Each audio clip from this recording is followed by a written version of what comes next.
Now we have to see about the commensalism. Last class we have seen the mutualism. Mutualism is a type of interaction in which two organisms are interacting with each other, mutually symbiotically associated. Both the organisms are benefited out of the interaction. But here in the commensalism, it is another type of interaction in which two organisms are related with each other, but one is benefited and the other is neither benefited nor harmed. It is an interaction. Commensalism is an interaction between the two organisms in which one is benefited and the other is neither benefited nor harmed.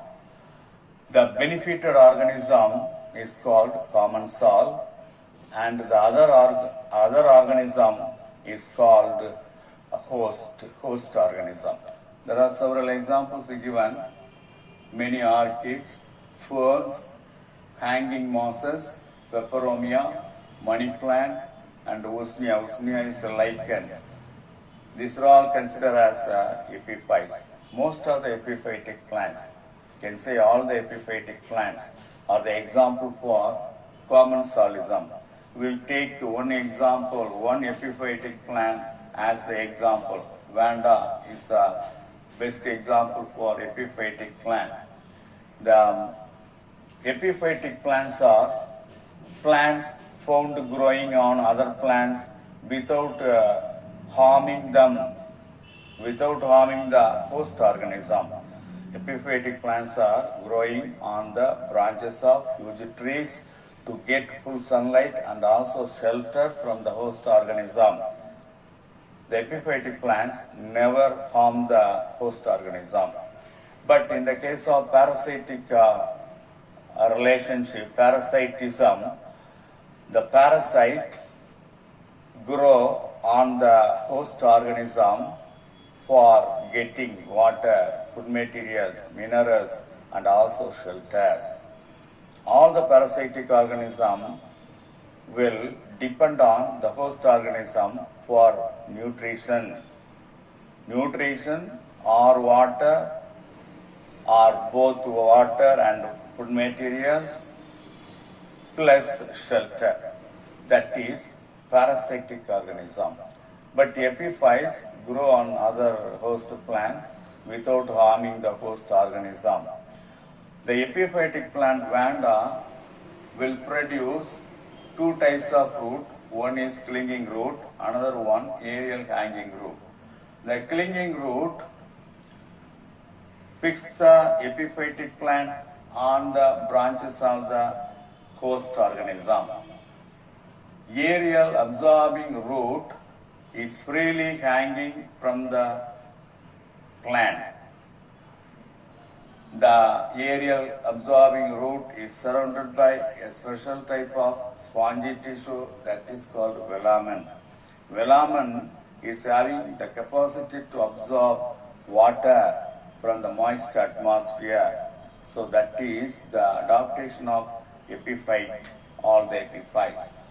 So many orchids given epiphytic plant example, many orchids, ferns, hanging mosses, lianas, peperomia, money plant, usnea, Spanish mosses, that is the tillandsia. Tillandsia is a Spanish moss growing on the bark of oak tree and pine tree. So that is about the epiphytic plant example for commensalism. The next one is protocooperation. It is an interaction between the organism of different species in which both organisms are benefited, but neither is dependent on the relationship. Say for example, soil bacteria, fungi growing in the soil, plants growing in the soil. All the organisms are getting benefit from the soil, but that is not related with the soil. So that kind of relationship, that kind of interaction, that is the proto-cooperation. Now we'll pass on to the negative interaction. It is another type of interaction in which two organisms are interacting with each other, but one is benefited and the other is harmed in the negative interaction. For example, predation, parasitism, competition, amensalism. First, we will see the predation. Predation is an interaction between the two species. One will capture, kill, and eats, in which one organism captures, kills, and eats up the other organism. The species which kills the other organism is called predator, and the species which is killed is called a prey. The predator is benefited while the prey is harmed. There are several examples given for the predation. One is Drosera, commonly called sundew plant. Second one is Nepenthes, pitcher plant. Third one is Dionia, Venus flytrap. Fourth one, Utricularia, bladderwort. Fifth one, Sarracenia. They are all insectivorous plants. They are growing in the soil where there is a nitrogen deficient. In the nitrogen deficient soil, they will grow. So, they cannot get the nitrogen content. In order to fulfill the nitrogen content, these insectivorous plants will catch the insects, small worms, small organism, digest the body of the organism and get the nitrogen content. So that is the insectivorous plant. There are two diagrammatic structure given. One is for Nepenthes, another one is for Utricularia. First we will see Utricularia. Utricularia is a hydrophytic insectivorous plant. This is the only hydrophytic insectivorous plant. It is living in the water as a submerged hydrophytic plant. Some of the leaves of the Utricularia modified into bladder-like structure. In the bladder, insect or small worms will be collected. Once the insect, the hydrophytic insect, the insect which are living in the water get into the bladder cannot escape out. Immediately, the digestive glands present on the wall will secrete digestive juice that will digest the body of the insect. From the body of the insect, digested body of the insect, only nitrogenous substances alone will be absorbed. The remaining things will be thrown out. So that is the insectivorous plant Utricularia. This is the bladder, enlarged structure of the bladder. This is the entire structure of the bladder. This is the natural form. In the branches, bladder can be seen. That's the modification of the dissected leaf as far as Utricularia is concerned.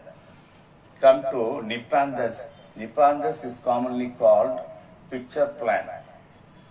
In the Nepenthes, a part of the leaf is modified into a jug-like structure. Above the jug-like structure, there is one mouth opening that will be closed by a lid. This will be very attractive. A part of the leaf is modified into coiled tendril in order to hold the pitcher. And a part of the leaf is modified into leaf lamina in order to prepare food materials during photosynthesis. So this is the structure of the pitcher.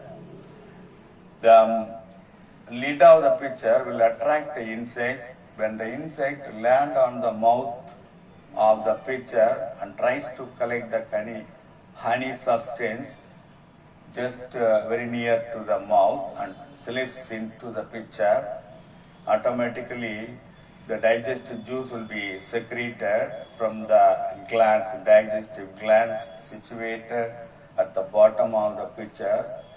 The digestive juice will digest the body of the insect.